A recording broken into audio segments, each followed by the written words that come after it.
What's up, and hi to all my fans. The internet is a great place to interact with friends and family from across the world. But unfortunately, it can also be a scary place where complete strangers can use its power for their advantages, using its anonymity to hide their identity, careless to the harm they cause to others. And this was certainly the case for one particular man. Hello and welcome to Seeking Answers, and this is the life and crimes of Luka Magnotta. My name's Luka, and I don't live on the second floor. Okay, so that's obscure. Genesis. Luka, can I have a quick word? I'm off to Luka. Where are you from?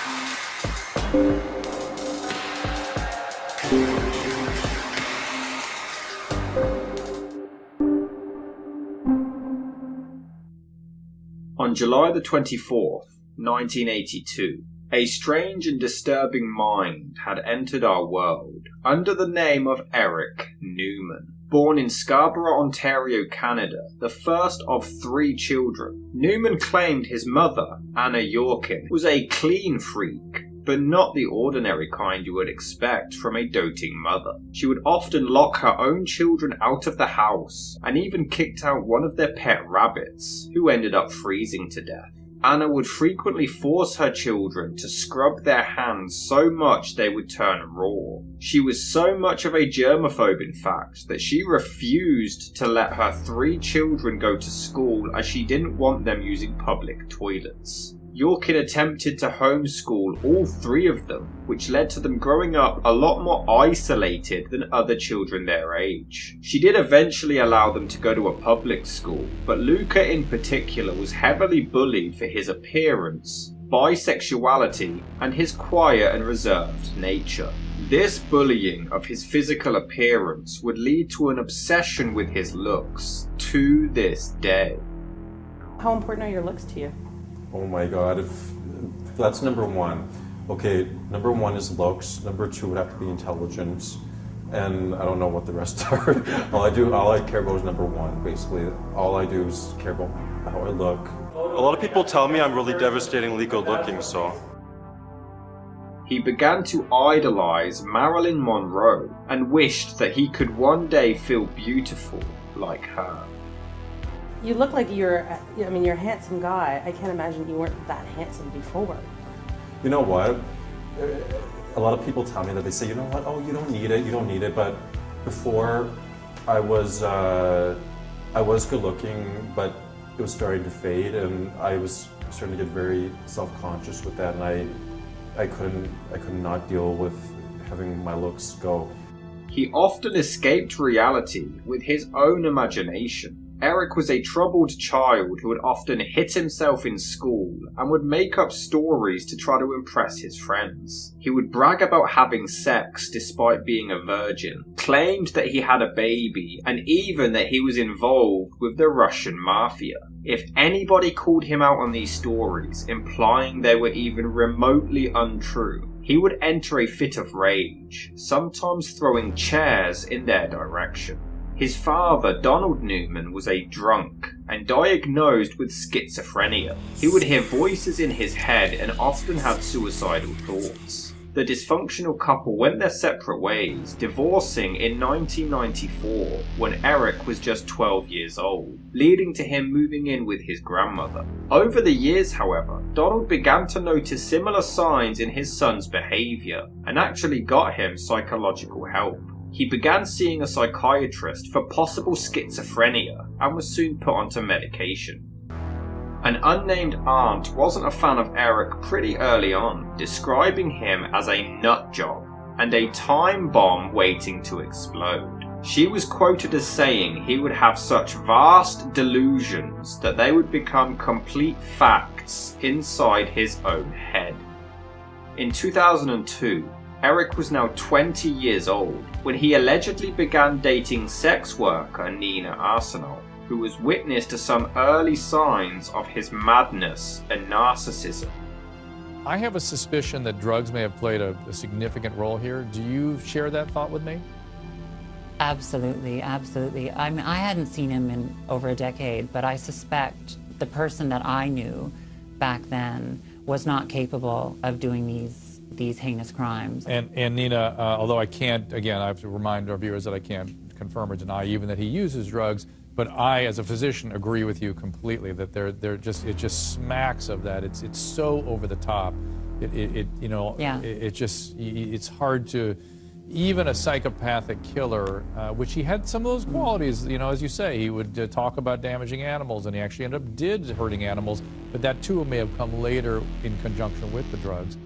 By the time Newman reached the age of 21 in 2003, he began appearing in gay porn videos and made some extra money working as a stripper and male escort. I knew he was young and he was a stripper and he was in a sort of tough world that, if you will, the underbelly of society. So I always just thought he was trying to act tough. But yeah, he would joke about, he made really bad jokes about, say, drowning kittens or wanting to hurt people. He also did some modelling work, landing the front page of Canadian magazine Fab under the pseudonym Jimmy. I was a stripper first, and one of the guys who I was stripping with said to me, he said, Jimmy, since you don't like being a stripper anymore, being up on stage, it's hard, hiding that profession. Just people who I would know would walk into the club and, see me naked. Yeah. Even though I told them I did something else. Hard to hide when you're naked on a stage. So he said, why don't you get into something more discreet and, you can keep your anonymity. Right. Be an escort, and I never knew what it was at the time. In 2005, now 23 years old, Newman was charged with impersonation and fraud after convincing a mentally disabled woman to apply for a credit card for him, so he could then purchase $10,000 worth of goods. He pleaded guilty before receiving a 9-month conditional sentence and 12 months probation.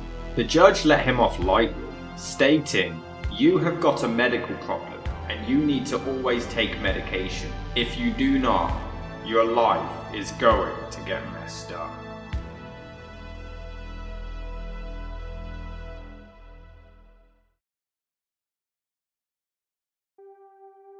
In 2006, at the age of 24, Eric Newman legally changed his name to Luka Magnotta. He claimed that he changed it so he could feel more Italian and less white trash. That same year, Luka began dating a transsexual woman named Barbie, who had mixed feelings about their time together. She claimed that he had an obsession with becoming famous, and that he even had an entire shrine of himself in his home. I met him outside of a strip club at Remington's in the back alley. What was he doing there? He was with his friend, roommate at the time, named Nader. And I went in their car, and it's funny because the first thing I said was, "I hope you're not going to murder me or kill me," as a joke, because I'm very especially when you don't know someone. Like, I knew Nader through high school, so I've known him. What did he say when you said that? Well, they both giggled and laughed, and I was like, okay, there's no need to worry. So, we went back to their apartment, and we had a threesome, and from there, we, exchanged numbers, and we started dating. It was definitely a very intimate relationship, but also very complicated. It was, it was one of the most weirdest relationships that I've had, to be honest. But don't get me wrong, he was a nice guy. He was very sweet and very romantic. Like, he took me out to Captain John's on our first date. Well, he picked me up with a limo. He was avoiding sex. Like, even though we've already had sex the first night we met, but he kept saying, Barbie, I got strong feelings for you. I need to get to know you better. And he said every time he would get involved with someone he was interested in, and every time he would have sex with the girl, they would never call him back. They would leave him. His main goal, like, he kept telling me, I'm going to be famous one day. I want to be famous. I mean, you know, that was his main goal. He wanted, you know, notoriety. He wanted... In what way? He didn't care in what way. Like, he just wanted attention. Like, he just wanted fame. And some people are willing to give up their freedom just to get that fame. Was he always someone who talked a lot about fame? Yeah, well, he said he would do anything to be famous. I didn't think that he meant killing someone. I thought he meant being a porn star and, you know, exploiting his sex life. And did those... And I think he did that for a long time, and then I think he needed to do something new. I didn't say anything, but I had a feeling, you know, like a premonition. Like, I had a feeling that, you know, what if my boyfriend at the time is going to snap and become a killer one day? You know, but I didn't let him know that in case he does snap towards me. But I was like, you know, with all this fascination and this obsession with serial killers, I was like, I wonder if he's going to snap one day. I don't think it's an extreme desire for people in our culture to want to be famous. Something that's particularly macabre to me about Luka's situation is that he did these things to show them. And it seems like the situation is really emblematic. It's a kind of serial killing or a kind of sociopathy that's emblematic of our time. It's not just done, it's disseminated through social networking. It's blogged about by the very person who did it. He's able to create his own celebrity around it. He's able to frame the conversation. By 2007, Magnotta was now 25 years old when he appeared on reality show Cover Guy, but failed to come out victorious. I think that your body is a little bit slim. I used to be really overweight, to be honest. I used to be really overweight and I lost like weight. Really? How did you do that? I just like got up every morning at like 4 o'clock and like ran constantly. And people would tell me, oh, stop running, and I just kept doing it basically. What's your idea of overweight?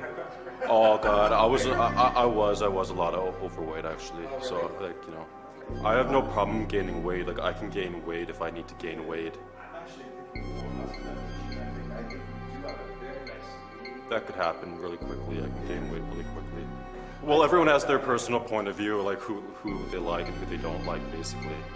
I just don't think he's speaking enough. I don't think you have the musculature yet. I definitely can gain weight. You know. I know you say you can gain weight. But you don't think I can. How much weight can you gain in 2 weeks? I can gain muscle. Everybody can do it. You know, I can gain muscle. I can work out. I'm very determined, and every goal that I put my mind to, I surpass. By March, he was $17,000 in debt and had declared complete bankruptcy. His huge amounts of debt was due to his frequent cosmetic surgeries, continuing his fascination with trying to make himself as good looking as possible. Yeah, my name's Luka and I'm a cosmetic surgery addict. There is so much pressure to look good because you're on a set with these other people and you know, you see how they look and then after all your little flaws start coming out, you're like, oh well, you know, this person looks that way and they have this sort of body, this sort of face and hair, and now I compare myself to this person. So he has like fuller hair, so now I want fuller hair. He has a better nose, so I want a better nose. And this person's face doesn't have those, so why should I have it if I can just pay for it? To have it taken away and corrected, why not? I don't see any problem with it. Another hobby he had consisted of creating fake social media profiles online to start bizarre rumours about himself, one of which included having a relationship with convicted Canadian murderer Karla Homolka. My modeling career is kind of going downhill, basically, these days, to be honest with you. And it's all because of this whole rumor of you dating Karla Homolka. This is the thing that's... The rumors destroyed my life, basically, and I've been receiving death threats. My address is posted, that's why I had to move. I want my Pomeranian back. I was taken out of my SUV. I'm about to have a nervous breakdown here. My reputation is completely ruined. I just want everybody to set. I want to set the record straight that me and her have absolutely no connection. I go in to see casting directors. I go in to see agents.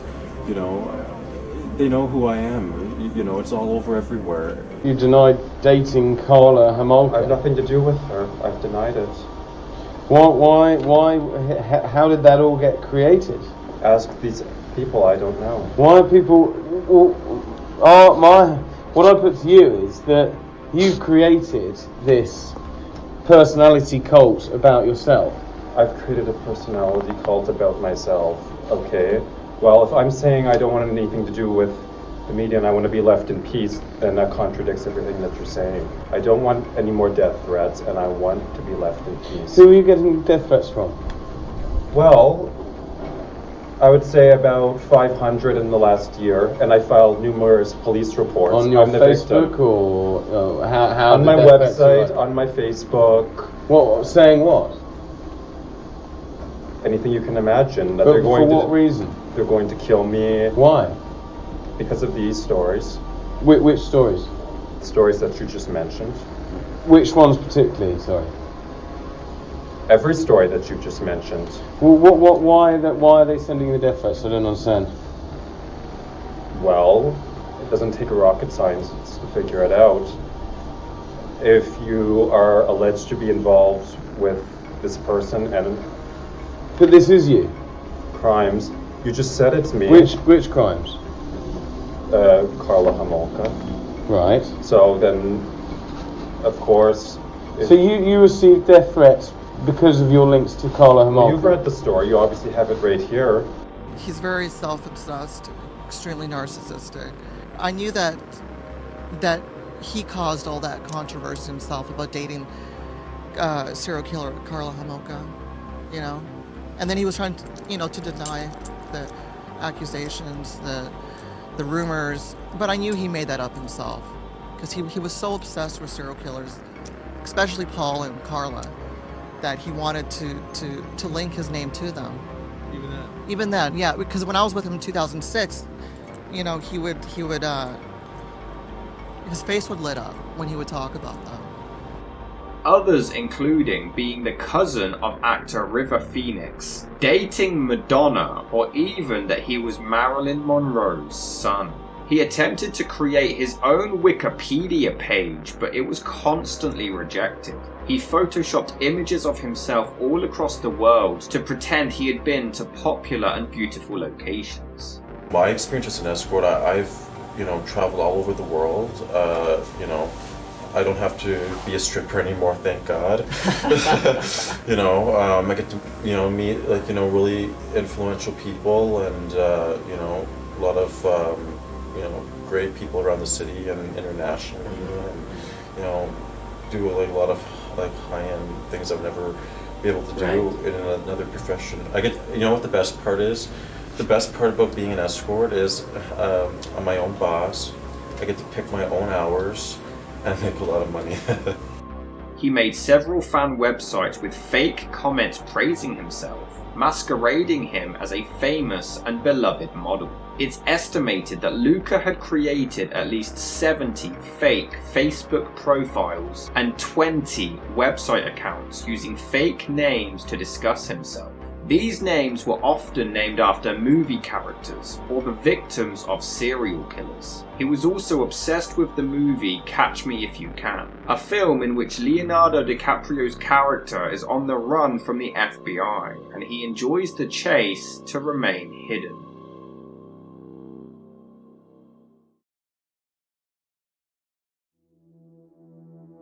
In 2010, Luka appeared in a documentary about bisexuality, and the host actually really liked him at first, but ultimately had to cut him out of the show. So you open up your front door to Luka Magnotta, and I was extremely happy to see him. Articulate, well put together, attractive, and I thought, boy, this guy has a lot of potential. He's going to make great TV. That's exactly what I thought. I've had my own personal experience in the past where I've provided companion professionally to certain couples, and they've been very repressed, and they didn't know how to, go into the community and, see different people, right? So they would call me as a professional, and when I say professional, I mean escort, and they would be, they wouldn't know what to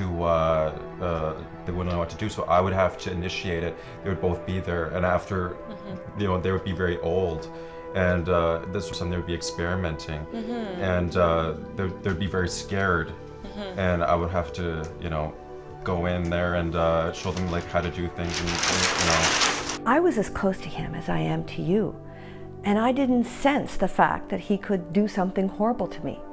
I just thought, oh, he's not going to make good TV. He's too eager and he's kind of creepy. There are people who just like to be on camera, and I really felt he was trying to find out what I wanted, and he would be what I wanted.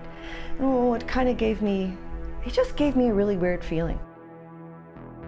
That same year, 28-year-old Luka Magnotta turned his attention to YouTube.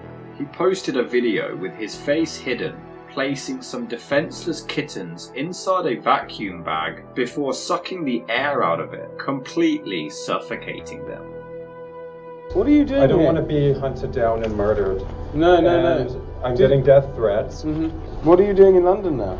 Like I said, I really don't want anything to do with this. I'm just trying to remain anonymous as possible. Why do you think people are naming you as the person that killed the cat? Ask them. Everybody has their own point of view on things. But it seems very strange. We got a number of emails from all different email addresses saying that you were at this hotel, but they all happened in the middle of the night from unknown email addresses. And we think that it's you that's been sending those email addresses. That's completely false. Right. Why would I do anything like that? The video gained a lot of attention, and a Facebook group of animal rights activists and internet sleuths banded together to try to find out who this guy was and where he lived to try to get justice. Luka actually discovered this group, but only further enjoyed the attention, leaving anonymous comments to laugh at his own actions. He would deliberately play Russian shows in the background to try to throw them off the scent of where he really lived, before posting more content. Are you the person that posted the video? I've been advised by my lawyer not to say anything about this, and I can't go against legal advice. I just like to remain as anonymous as possible, and I really don't want anything to do with the situation. Can I speak to your lawyer? Another followed, where he strapped a cat to a broom before lowering it into a bathtub and drowning it. A third came where he placed a cat on a bed for a python to eat alive. This is you in the picture here. No, it's not. That's not you? No. It certainly looks like you. It's not me. Let me ask you something. If I'm saying I don't want anything to do with the media, why are you guys claiming that I want to be interviewed when I'm saying I don't want anything to do with it? Is there we could, if you want to explain what this is all about, then we can work out a way of doing that. But I don't want anything to do with the media. I want to remain as anonymous as possible. Many people have asked me for an interview and I've declined it. Your website's very interesting, extremely interesting, where you talk about manipulating the media. I've never manipulated the media. Okay.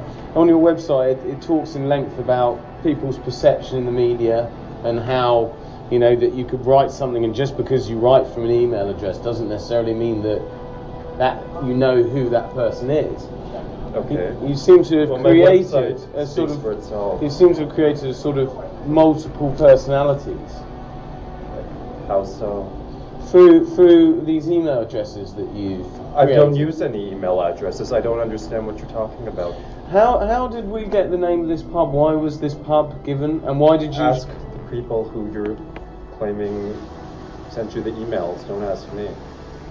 Many people were here last night. Ask them. How do they know you're living here? Who? Ask them. You've told people? Or? A few people know that I'm here. My friends and relatives. Right. This led to countless theories all across the globe on his whereabouts. animals before he was eventually tracked down in North America, but the police refused to take it seriously. They did actually visit his apartment, but the neighbor had advised him that he had moved to Russia and no further investigation was done. These were just internet users, so to them they had no credibility. They thought it was no big deal as they were just cats. The group tried to argue that most serial killers do begin by hurting animals, and this could lead to more sinister crimes. But the authorities refused to listen.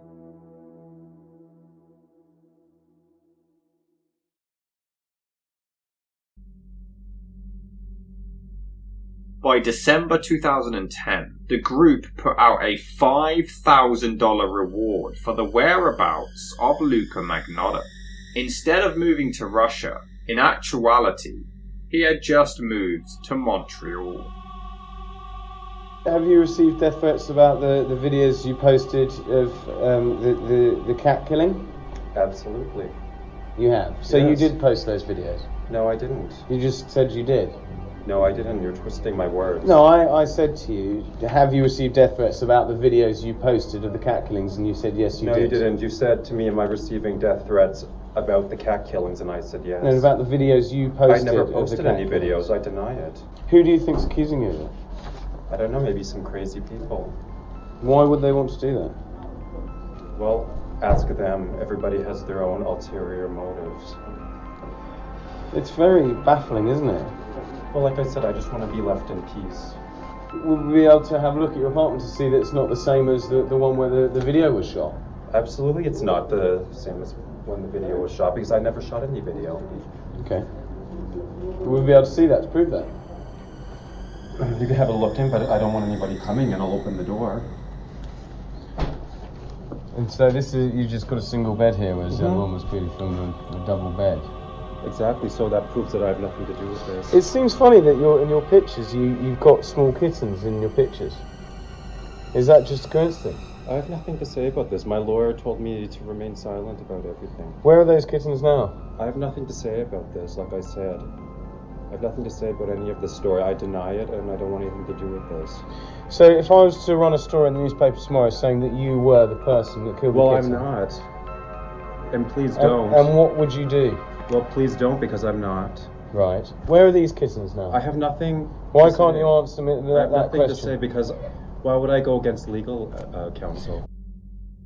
In January 2011, they even attempted to lure him out, and they even managed to get a huge name to help them out with this. The goal was to put out an ad for a gay pornography film to gain his attention, and Ron Jeremy actually agreed to participate, but he backed out at the last minute. He claimed he changed his mind as it just seemed like a weird internet thing, and nothing more serious would actually happen. I've seen adult movies where guys are ugly, like Ron Jeremy, for example. Ron Jeremy. That's hideous. Okay, that's just disgusting. What are you the victim of? Criminal harassment. By who? Everybody who's been saying things about me that aren't true. So you say here someone stole your dog? That's true. That wasn't another animal that you killed, was it? Yeah, but I didn't kill any animals. I've never killed any animals in my entire life. I love animals. What I'm an animal lover. What happened to these two kittens here? You keep trying to trick me into giving statements, I'm not. but it's not going to work. Are these the two and kittens? I've been so nice to you by trying to talk to you. Are these the two kittens that were posted on the internet being suffocated in a plastic bag? I have nothing to say. I'm not involved in any crime whatsoever. Because they look remarkably like them. And it seems odd that you won't tell us what's happened to these cats. Well, there's a picture of you on the internet. Why don't you tell me what happens to the cats? Well, you tell me because they're in your possession. No, they're not. So why don't you tell me what happened to the cats? But I would find it amazing. Where do you get a python from, anyway? I don't know what you're talking about, and I'd like to not say anything. I'm not trying to be rude. I'm trying to be as polite as possible because I'm a polite person. So that's fine. It's just this. It seems to be sort of uncanny that all this should come on to you for no reason. Well, like I said, I'm the victim in all of this. How so? I don't. How did you become the victim? But you can't see that for yourself? No. Can you explain? I think you can see that. It's pretty self-explanatory. These accusations are absolutely horrible. Horrifying. Yes. Yeah. What did happen to those cats, though? I mean, it's... Come on. Really? What, did you give them away, I or...? think I'm that stupid. What, because you're worried about No, falling into really. a trap? Really? Well, I'm just... You're trying to I'm just curious. No, I'm not. I just want to know. It just suddenly occurred to me. You've got 2 cats here, little kittens. That's Very not, similar. That's not me. That isn't you. No, it's not me. People are really good with Photoshop these days, aren't they? Isn't You should that have said true? that at the beginning, shouldn't you? Yeah. If more was done here, a human life may have been saved. The warped and disturbed mind of this 29-year-old man was about to burst.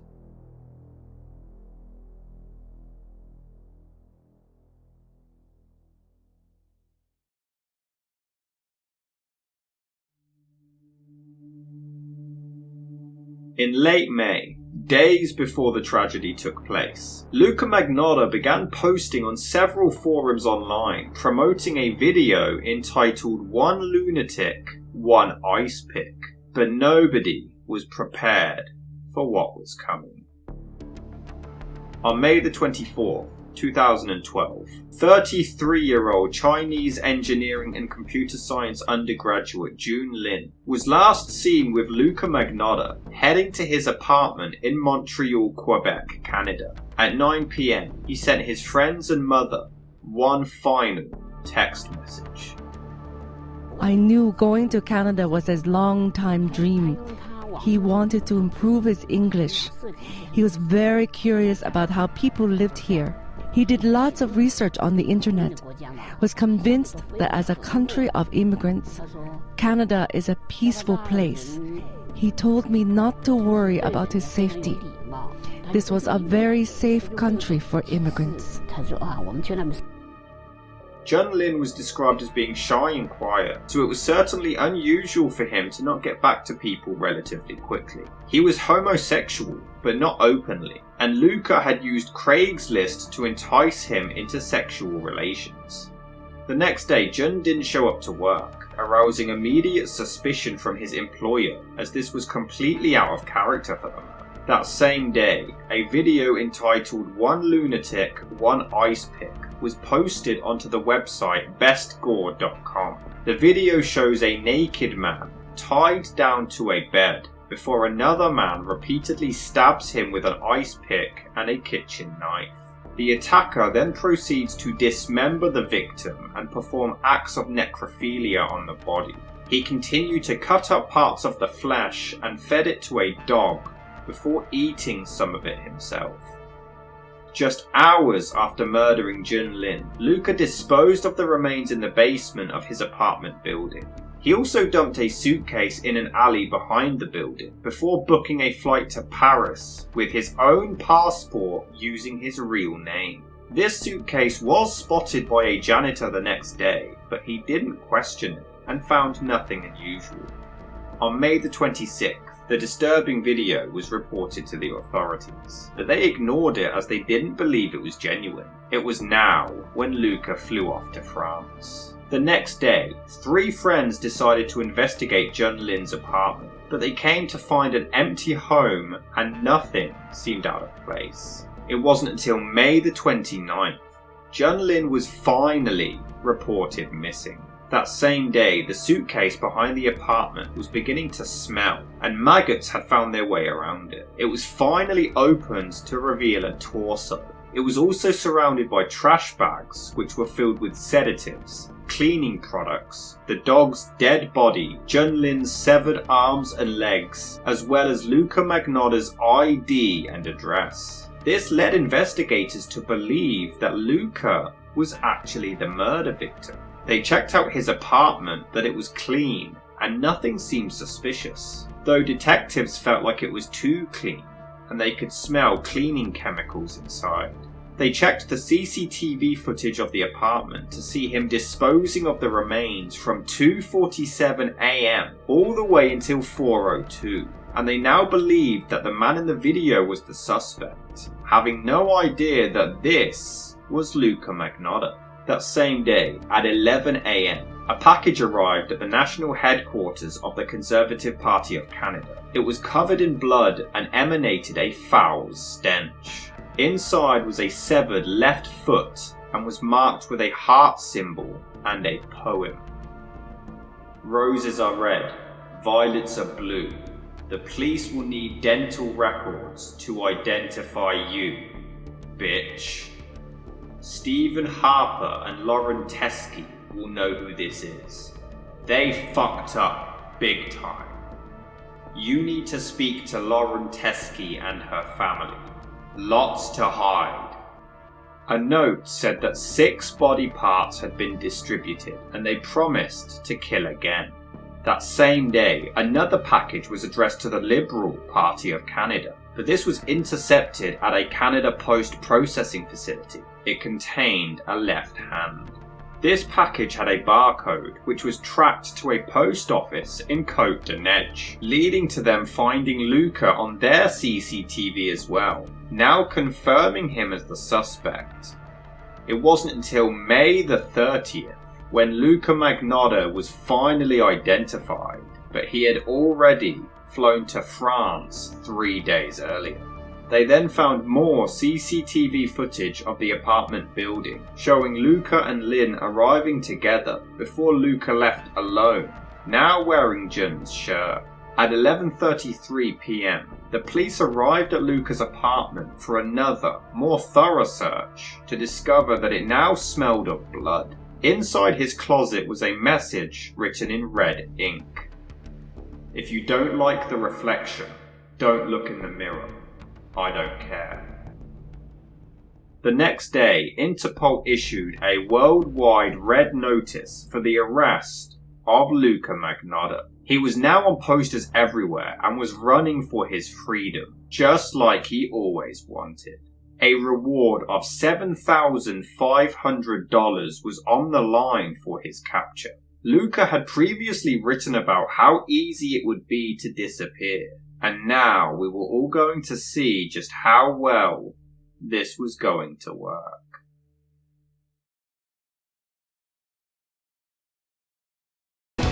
Hi, Rochelle Wild, and this is a Naked News exclusive.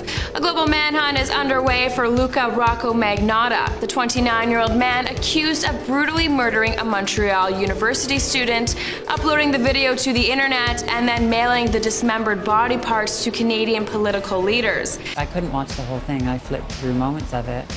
But I'm struck by the fact that I don't believe the sex acts. I don't find them convincing. Even though someone was killed, I think he's performing the sociopath. I think he's performing the role of a psychopath because he wanted to be legendary in any way that he could be. I don't think that he gets off on killing. I think he's getting off on playing the part of a killer. Magnotta was spotted at the Montreal airport with his ticket to Paris, France, and was confirmed to have arrived there safely, despite wearing a disguise. He got a taxi and the driver was later able to confirm that he took him to a specific hotel, but by the time the police arrived, he had moved on. They checked every single hotel in Paris, but found nothing. The French media, however, made the mistake of covering the case on the news, which now allowed Magnotta to know that they were fully aware of where he was, which could have helped him remain hidden for even longer.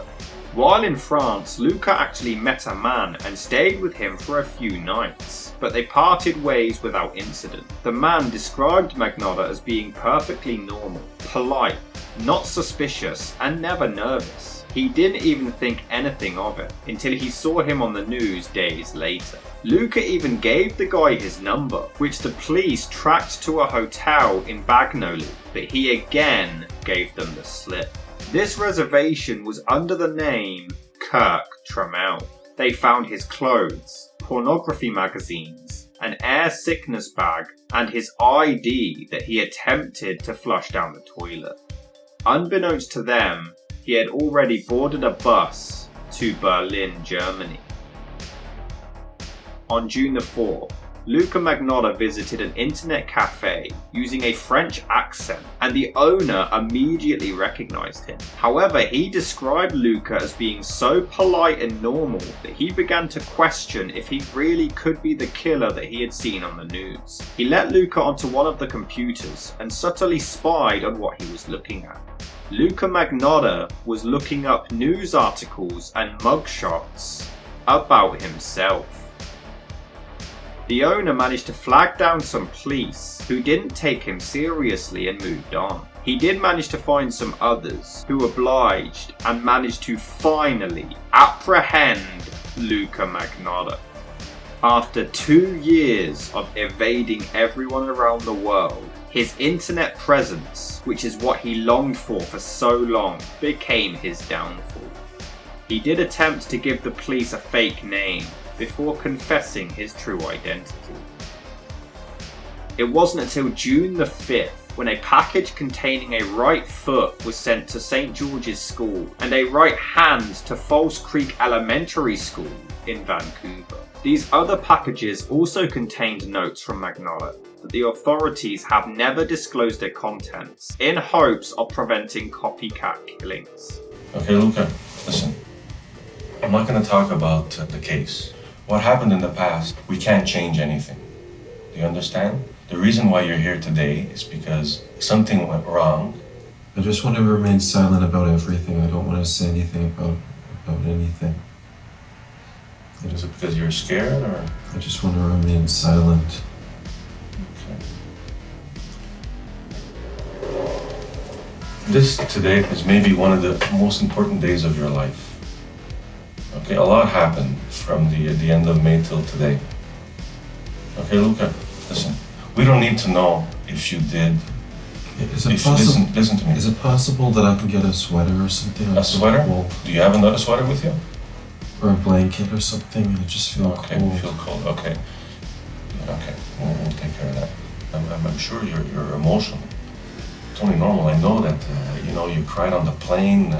So that there's something in you that's working. You're not a machine. You don't look like a bad person. You're very polite. You understand what I'm trying to say? Sometimes in life, things don't work out exactly the way we planned them out. Life is full of deceptions.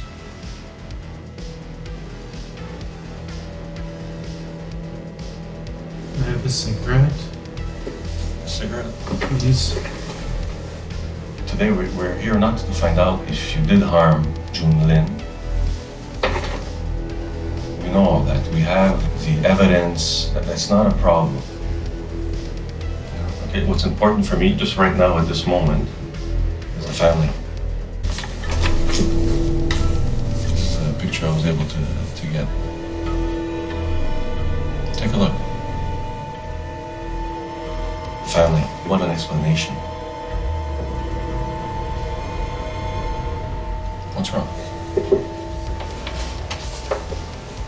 What's wrong? You don't want it.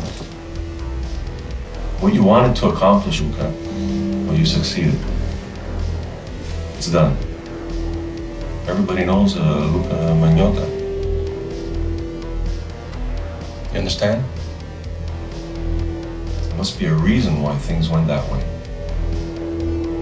Maybe, I don't know, maybe something happened and it pushed you to do what happened. Only you can explain that.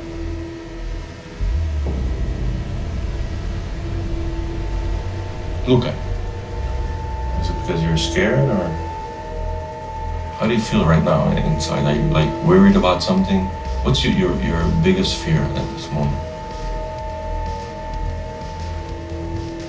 You must have a feeling. Do you understand? I feel tired. Yes, well, that's understandable. In custody, Luka was described as being scared, small, fragile, helpless, and completely vulnerable.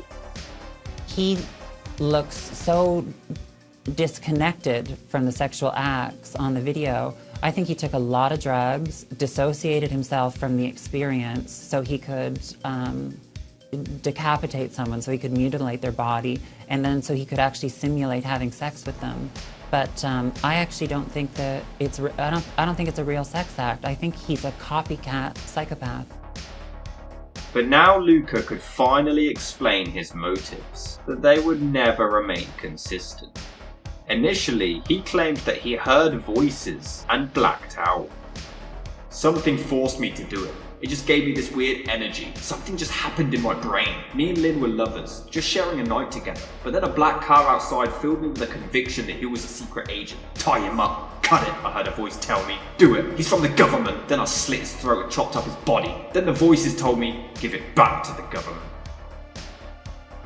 By June the 8th, the police even believed that Luka was responsible for the murder and decapitation of Hervé Medellin, but they later retracted this claim due to insufficient evidence. Gabriel Campos Martinez was later found truly responsible for this murder. Magnotta was escorted back to Canada to stand trial. On June the 19th, 2012, Luka Magnotta appeared in court via video, where he pleaded not guilty to all charges. 2 days later, he appeared in person in a high-security Montreal courtroom, but continued to deny responsibility.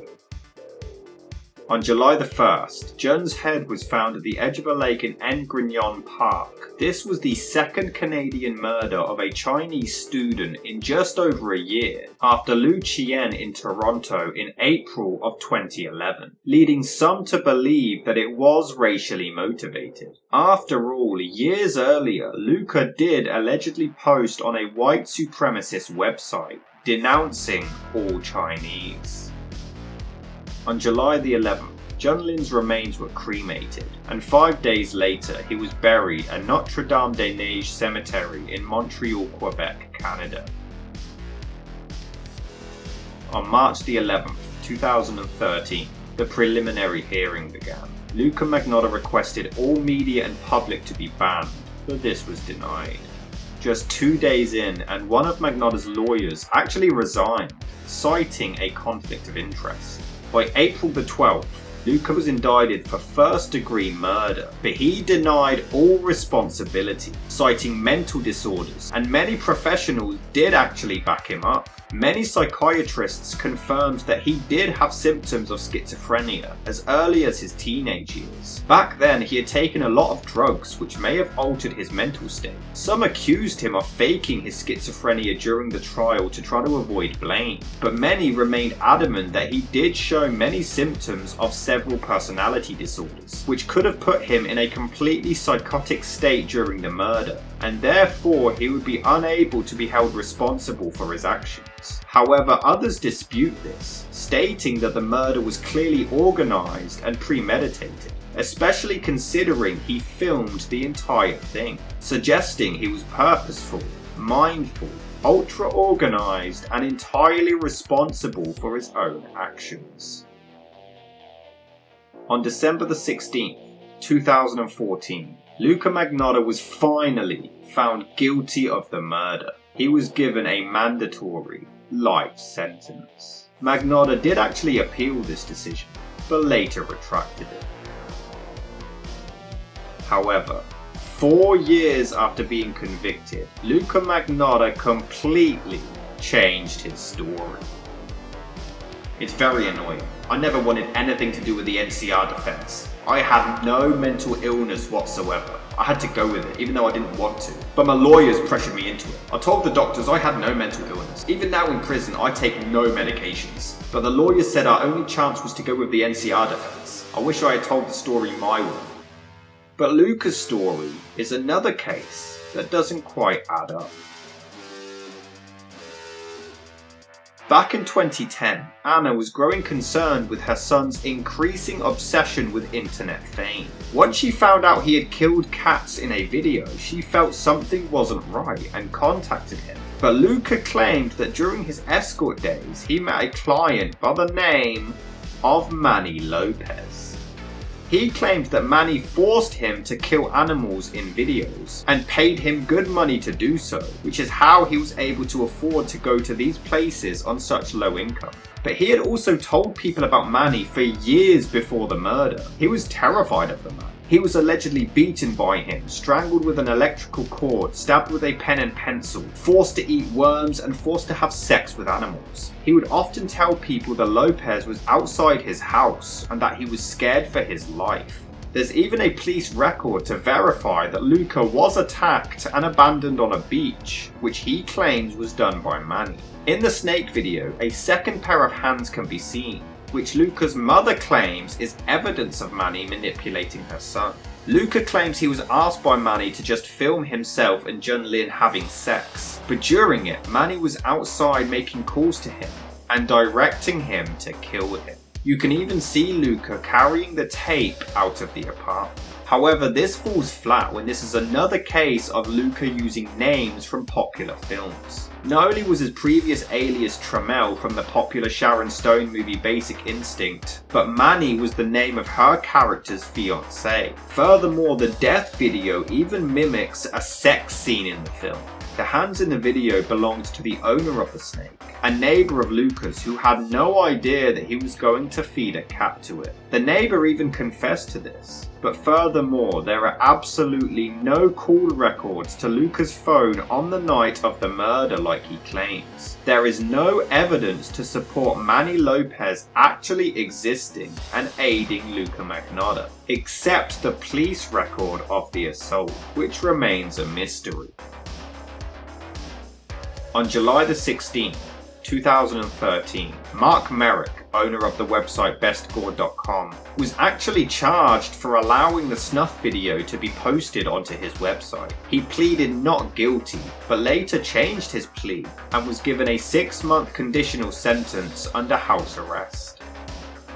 Despite his time inside, Luka's narcissism hasn't let up as he was able to arrange for fans to still send him fan mail and chocolates in prison.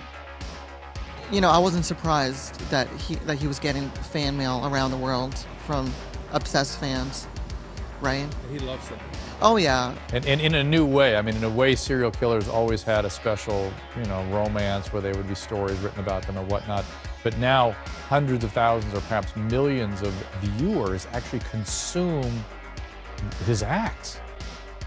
I'm outside the majority of the time. I play a lot of video games. We have movie nights. We all have our own TVs. I have a painting class and I exercise a lot. I practice language studies. Our doors are open 90% of the time, so for me, I feel like I'm in a university setting. I just bought Celine Dion's album and a lot of others. I have a stereo and a portable for when I suntan outside. In 2017, Luka began dating fellow inmate Anthony Jolin, and on June the 26th, they even ended up getting married. On November the 6th, 2018, Anna Yorkin released a book about the truth of her son. But it was this book that led to Luka completely cutting ties with his own mother. I repeat never, had any interest in violent internet content.